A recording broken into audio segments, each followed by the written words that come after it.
galera do mundo das lutas, eu sou o Coutinho, você está no podcast MMA Ganhador. E antes de começar o podcast especial dessa semana, eu lembro que vocês podem assinar o nosso podcast via iTunes, Android ou Podflix. E também a novidade é que vocês podem seguir o nosso podcast MMA Ganhador no Spotify. É só correr e vai lá. Ladies and gentlemen.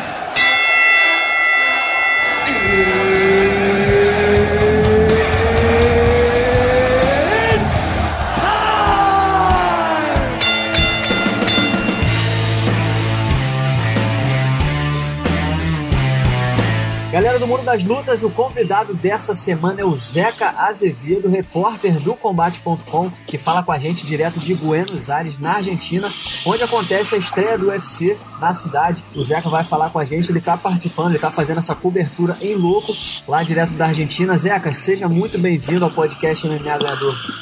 Obrigado, Coutinho, por mais um convite. Sempre um prazer estar aqui com você no podcast Ganhador. Estou sempre ligado nos podcasts e é sempre um prazer estar com você.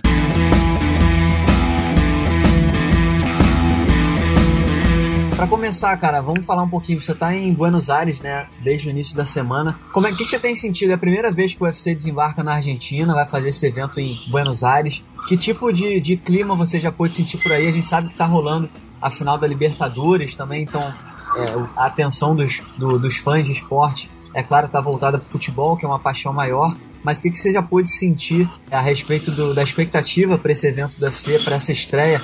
A gente até acompanhou uma matéria que você fez falando sobre esse paralelo, né? Enquanto muita gente estava no estádio assistindo o jogo do Boca com o River, tinha evento de MMA acontecendo.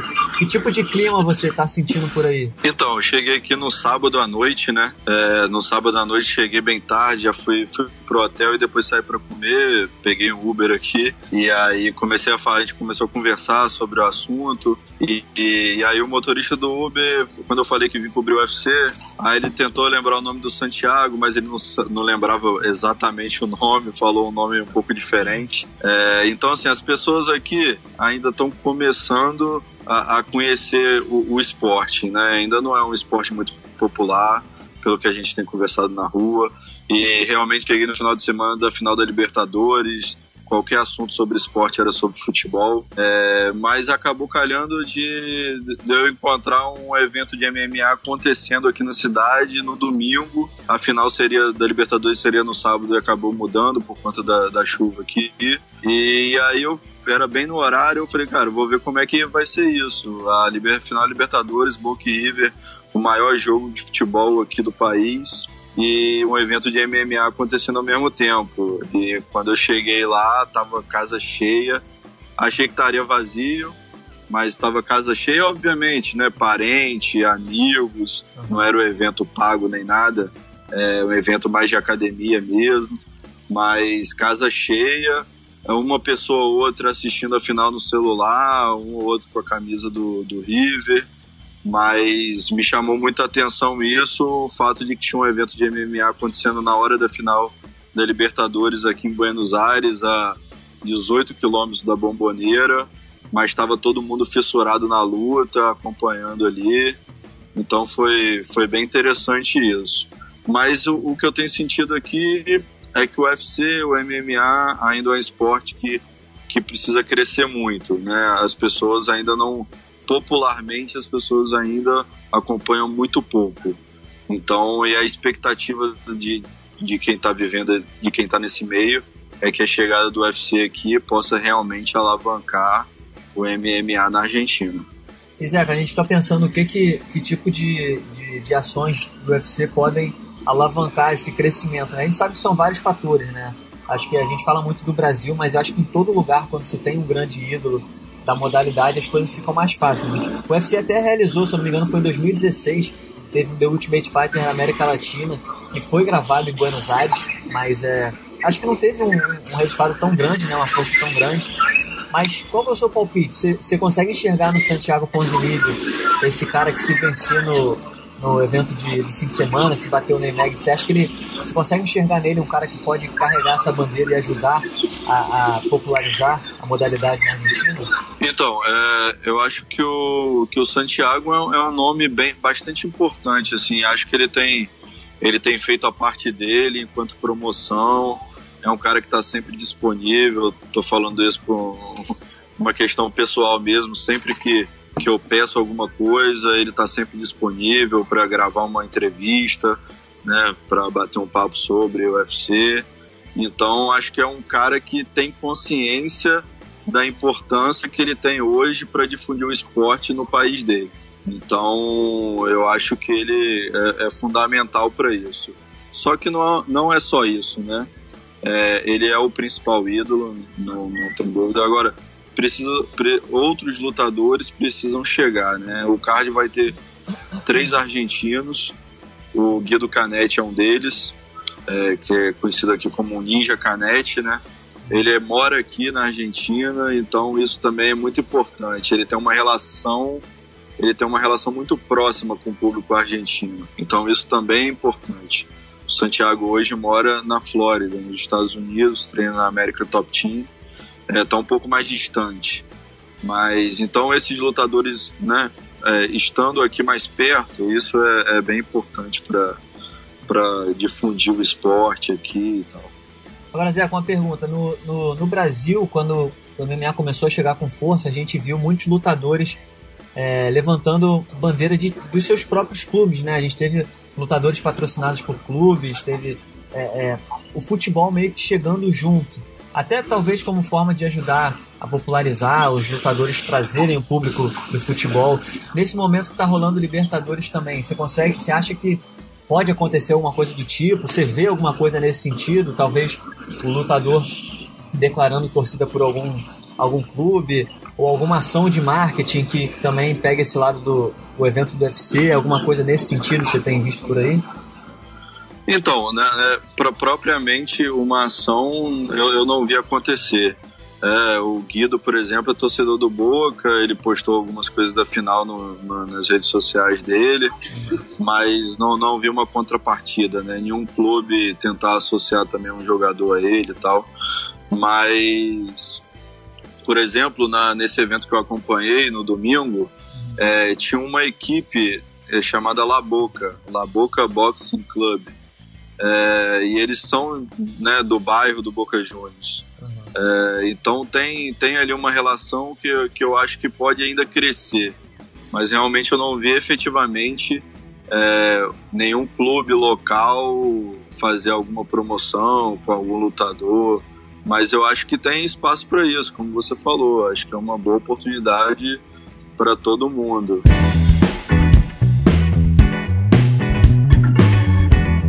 A gente tem nesse evento aí, a gente vai ter 6 brasileiros, se eu não me engano, no total. A gente vai ter o Johnny Walker, vai ter o César Mutante, tem a Poliana Botelho, tem o Michel Trator, tem o Alexandre Pantoja e o Anderson dos Santos, que entrou aí aos 45 do segundo tempo. De todos esses brasileiros, qual que te chama mais atenção? Qual que você está mais ansioso para ver? A gente sabe que o Johnny Walker veio do Contender Series, o Mutante também está numa fase boa, tem a Poliana também, que estreou com vitória. Quais desses brasileiros te deixam mais empolgado aí para esse UFC argentino? Olha, a expectativa é grande mesmo pra gente ver o Johnny Walker em ação, né? Ele ganhou a vaga aí no Contender Series Brasil e realmente fez uma apresentação muito boa. Ele vai enfrentar o Khalil Rountree, que é um cara que também vem numa fase boa, teve um início difícil ali no UFC, um cara que, enfim, ficou conhecido por ter dado knockdown aí no Anderson Silva num treino, mas enfim, vai fazer a terceira luta mais importante da noite, é uma estreia e a expectativa é bem grande em cima dele. Agora, a novidade é que ele vai representar o Reino Unido nesse evento. Ele pediu ao UFC para representar o Reino Unido porque ele mora em Londres, né? Ele treina lá e aí, conversando com ele, ele falou: bom, eu preciso estar dando uma moral para quem me ajuda no dia a dia, né? E isso eu tenho lá fora. Então, enfim, é um brasileiro que vai representar o Reino Unido. Então, estou na expectativa grande de vê-lo em ação. Eu queria pontuar também o Alexandre Pantoja, vai ser um lutador do peso mosca, uma categoria que a gente noticiou que vai acabar no UFC, e conversando com ele eu senti nele uma gana muito grande assim, de mostrar realmente o valor dessa divisão para o UFC. Eu acho que ele vai entrar imbuído desse desejo de mostrar que o peso mosca tem o seu valor, entendeu? Então também eu tô na expectativa de ver como é que vai ser a apresentação do Pantoja. Legal, Zeca. Então, já que você levantou essa bola aí, vamos falar um pouco desse assunto, porque a gente teve, como você bem falou, vocês no Combate.com anunciaram na última semana, primeiro deram em primeira mão a luta do RC Rudo com o TJ Dillashaw e deram também que a categoria que o UFC planeja acabar com a divisão. O TJ Dillashaw deu uma entrevista essa semana pro Ariel Helwani, dizendo que o UFC tá pagando para ele um caminhão de dinheiro, né, para ele acabar com a divisão, o que significa que, na verdade, é como se o UFC estivesse pagando para ele descer de peso e bater o Cerrudo, e aí o UFC teria uma desculpa para encerrar a categoria dos moscas. Mas como é que você vê essa declaração do Dillashaw e o que você acha dessa decisão do UFC se realmente se confirmar na categoria acabar, quando que ela deve acabar? Como é que você avalia toda essa situação? É uma situação bem, bem ruim, eu diria, principalmente para o Brasil, né? Uma categoria que tem muito brasileiro ranqueado, brasileiro que tinha oportunidade de lutar pelo cinturão, pelo menos. Então, para a gente, particularmente, foi uma notícia bem ruim. Eu até perguntei sobre a declaração que você falou do Dillashaw, perguntei ao Pantoja. Ele foi político e tal, até elogiou o Dillashaw, mas falou assim, eu vou torcer muito pro Cerrudo ganhar e mostrar que a categoria do peso mosca tem valor. Então, eu acho que tá todo mundo ali bem, assim, desejando que o Cerrudo vença bem o Dillashaw. Como você falou, o UFC talvez deve querer o contrário, né, que o Dillashaw vença, encerre a categoria e mostre que os lutadores do peso galo poderiam simplesmente baixar e vencer qualquer um no peso mosca. Acho que talvez seja essa a mentalidade aí do UFC. E caso se confirme, pode concluir. Não, pode falar. Caso se confirme, qual é o seu palpite? Você acha que, acabando a categoria dos moscas, você acha que o UFC vai passar o facão, vai demitir muitos lutadores, ou o UFC vai acabar dando a opção de todo mundo subir de categoria? Eu acho que o UFC vai fazer uma limpa aí, e tudo vai depender das últimas apresentações de cada um aí, né? Por exemplo, se a gente tem um Pantoja aqui agora, eu acho que, a depender do resultado nessa luta, o UFC pode ou não querer mantê-lo, entendeu? Uhum. Então, acho que o destino da maioria, acho que é a demissão. Vai depender realmente do que o UFC vislumbra de cada um numa possível subida para o peso galo, entendeu? Não é simplesmente todo mundo, se você tá aqui no peso mosca e basta você querer aceitar subir o peso galo que a sua vaga está garantida. Uhum. Acho que não vai ser por aí. Acho que vai ser uma questão que o UFC vai avaliar caso a caso se o lutador se realmente vale para o UFC mantê-lo numa categoria acima daquele luta.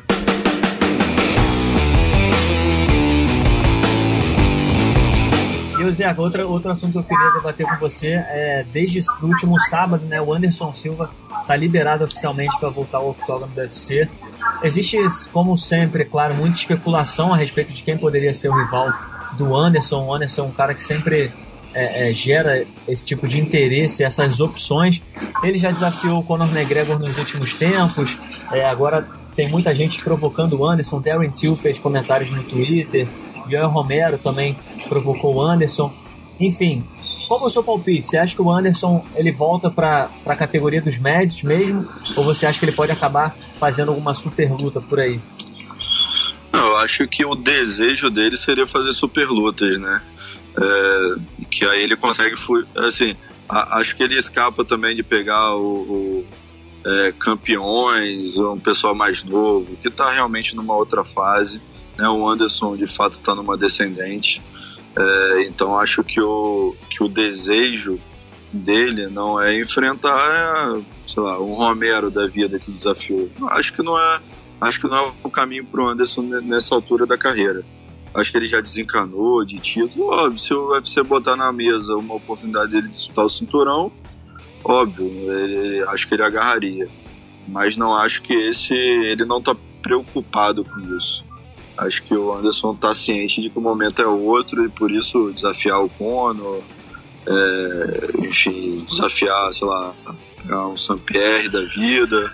Acho que esse é o desejo dele, fazer dinheiro também, já tá aí nas últimas lutas. Essa luta contra o Conor eu acho uma picaretagem, né? Pô, não tem nem categoria pra luta acontecer. Ele mesmo gostaria de fazer essa luta num peso casado, né? Ele falou ali, tentar encontrar um meio termo entre os dois. Mas assim, o UFC, eu não me lembro, o UFC de fazer isso. Faz um peso casado, se um lutador não bate o peso, o outro aceita para confirmar a luta pro evento. Mas assim, deliberadamente fazer uma super luta num peso inexistente, eu não vejo o UFC caminhando por aí, entendeu? Mas acho que esse é o desejo do Anderson, fazer super lutas, né? E enfim, o título é deixar isso em segundo plano. Por exemplo, enfrentar o Romero a essa altura do campeonato, eu acho que não é muito, não vai trazer nada pro Anderson. Deus o livre. Exatamente. Deve ser isso que ele tá pensando agora. Agora, Zé, pra gente finalizando o nosso papo, a gente comemorou os 25 anos do UFC, né, na terça-feira dessa semana. O UFC completou 25 anos desde da primeira edição. E é claro, todo mundo faz aquelas listas, né, o top 5, o top 25, o top 10, melhor luta, melhor momento e, claro, melhores lutadores. A pergunta que eu te faço é a seguinte: na sua lista, quais os 5 lutadores que não podem faltar? Qual o seu top 5, aqueles caras que em qualquer lista de melhores lutadores da história do UFC, esses caras não podem faltar? Quais são os nomes e por quê? Coutinho, então, eu sou um cara da nova geração acompanhando a UFC, né? Sei lá, se eu falasse com o meu chefe Marcelo Russo, possivelmente ele teria outros nomes, que é um cara que acompanha já há muito mais tempo. Então, talvez a questão histórica eu fique faltando um pouco. Para suprir essa parte, eu vou colocar o Royce Gracie, né? O brasileiro, o primeiro campeão do UFC. Então, acho que, assim, simplesmente por isso, ganhou os 3 UFCs, o cara que Hall da Fama, enfim, uma lenda do esporte que eu acho que não pode ficar fora de lista nenhuma. Royce Gracie. Anderson Silva, para mim, o maior lutador brasileiro de todos os tempos, cara que foi recordista de defesa de cinturão durante muitos anos, né? Realmente uma lenda, um lutador conhecido, super conhecido e reconhecido em qualquer lugar do mundo. Então, Royce, Anderson, José Aldo, que dominou a categoria peso-pena durante muito tempo, o cara que no Brasil virou filme, virou série, TV aberta, que também, assim, é um nome que se você perguntar, todo mundo conhece, todo mundo sabe quem é. Então, Royce, Aldo, Anderson, faltam 2, vou botar aí os dois estrangeiros, Daniel Cormier, campeão meio pesado e campeão peso pesado. O cara que tem ali o calcanhar de Aquiles deles é o John Jones. Todo mundo tem o seu, mas ele tem um calcanhar de Aquiles ali, pronto, esse asterisco ali, mas que não apague nada os feitos que ele tem. Então, o Cormier e o Georges Saint-Pierre também é um super lutador, um cara que também foi campeão em 2 categorias, né? Voltou depois de muito tempo, disputou um cinturão e ganhou no peso médio. Então, para mim, esses 5, vou deixar essa lista: Anderson Silva, José Aldo, Royce Gracie, Daniel Cormier e Georges Saint-Pierre. Gostei, Zé. Agora a pergunta que eu te faço é a seguinte: desses caras que você listou, como você citou, a galera que está ouvindo a gente pode não ter entendido que você é da nova era, porque você trabalha com MMA há poucos anos, né? Exatamente. Tem o quê? 2, 3 anos? 2 anos? 2 anos que eu tô no combate.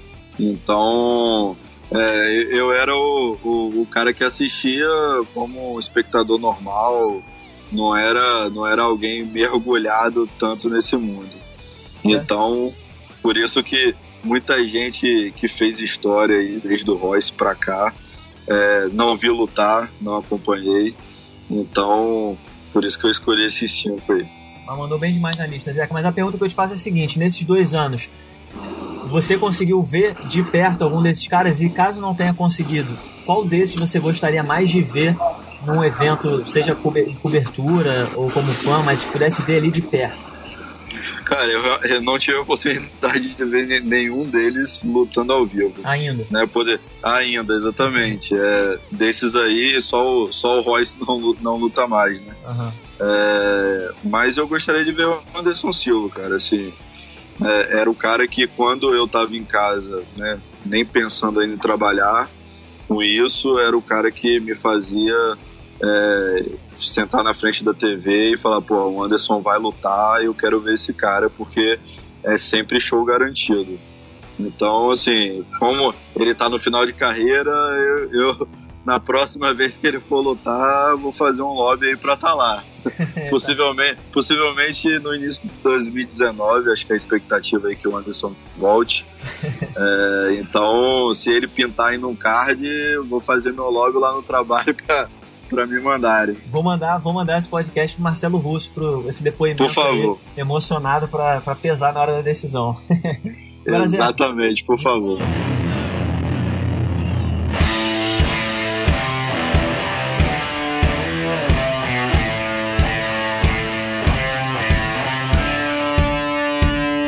Zeca, pra fechar, a gente tem a luta principal do UFC Argentina, só voltando um pouquinho. Pra fechar, queria só que você desse seu palpite. A gente tem aí Neil Magny contra Ponzinibbio. O Ponzinibbio tá numa fase melhor, né? Vem de 6 vitórias consecutivas, mas o Magny também tá melhor posicionado até que ele na categoria. O Magny é o 8º e o Ponzinibbio é o 10º no ranking oficial dos meio médio. Mas eu queria saber o seu palpite. O que você acha que acontece na luta? Quem que você acha que vence? Meu palpite vai ser um nocaute aí do Santiago Ponzinibbio. Tô vendo ele bastante empolgado para essa apresentação, bastante preparado também. Eu acho que ele precisa estar atento ali, a envergadura do Neil Magny é bem grande. Ele encontrando a distância, né, conseguindo entrar e sair bem nessa distância grande que o Magny tem, que consegue colocar. Se ele conseguir encontrar a distância, e acho que ele colocando uma mão ali, a mão dele é bem pesada, eu acho que o nocaute vem. Maravilha, Zeca. Foi um prazer trocar essa ideia com você. Muito obrigado pela sua participação aí, direto de Buenos Aires. E quem está ouvindo a gente, é claro, acompanha o trabalho do Zeca lá no combate.com, que ele está trazendo tudo que está rolando direto lá do UFC Argentina. Zeca, muito obrigado. Obrigado, Coutinho, mais uma vez pelo convite. Prazer é todo meu, estamos sempre à disposição. Então tá aí, esse foi o Zeca Azevedo do combate.com, que está falando com a gente direto de Buenos Aires, onde acontece nesse fim de semana o UFC Fight Night, que marca a estreia do UFC na Argentina. Muito obrigado pela audiência, eu espero que vocês tenham gostado de mais uma edição do podcast MMA Ganhador e eu volto na semana que vem. Até lá!